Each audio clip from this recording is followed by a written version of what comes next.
গতকাল রাতের ছবিটা দেখালাম, কিন্তু আজকে সকালের ছবিটা ঠিক কি রয়েছে জানবো। সান্দিক রয়েছে আমার সহকর্মী। সানিক, আজকে সকালের ছবিটা ঠিক কি? আজকে সুপ্রিম কোর্টে শুনানি রয়েছে, সেদিকে যেমন নজর রয়েছে। একই সঙ্গে আমরা দেখেছি গতকাল কালীঘাট থেকে ফিরে এই যে 42 জন প্রতিনিধি দলের সদস্যরা তারা যেমন সেলিব্রেট করেছেন, একই সঙ্গে আন্দোলনকারী জুনিয়র চিকিৎসকরা তারাও সামিল হয়েছেন। সকালের ছবিটা ঠিক তারা কি বলছেন?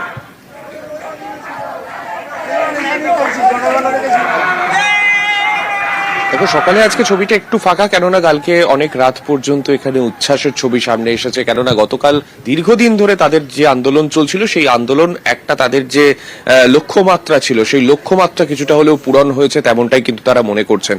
গতকাল বৈঠকের পরে যখন মুখ্যমন্ত্রী সাংবাদিক সম্মেলন করে সবার সামনেই ঘোষণা করেন যে কলকাতা পুলিশ কমিশনার এবং স্বাস্থ্য দপ্তরের যারা উচ্চপদস্থ যে দুজনের অপসারণের দাবি তারা তুলেছিলেন, ডিএমই এবং ডিএইচএস, সেই দুজনের অপসারণের কথা যখন মুখ্যমন্ত্রী বলেন, তারপরেই কিন্তু এই অবস্থান মঞ্চে প্রত্যেকে উচ্ছ্বাসে ফেটে পড়েন।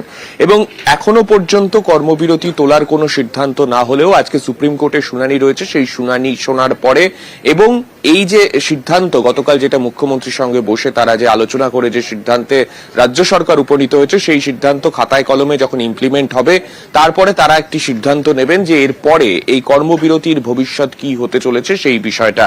অর্থাৎ এখনো পর্যন্ত সেই কর্মবিরতি তোলার কোনো সিদ্ধান্ত না হলেও তারা এই যে গতকালের যে বৈঠক, সেই বৈঠক যে সদর্থক এবং গতকালের বৈঠকে তারা খুশি, সেই বিষয়টা কিন্তু গতকাল থেকেই তারা বারংবার প্রকাশ করেছেন। প্রিয়াঙ্কা।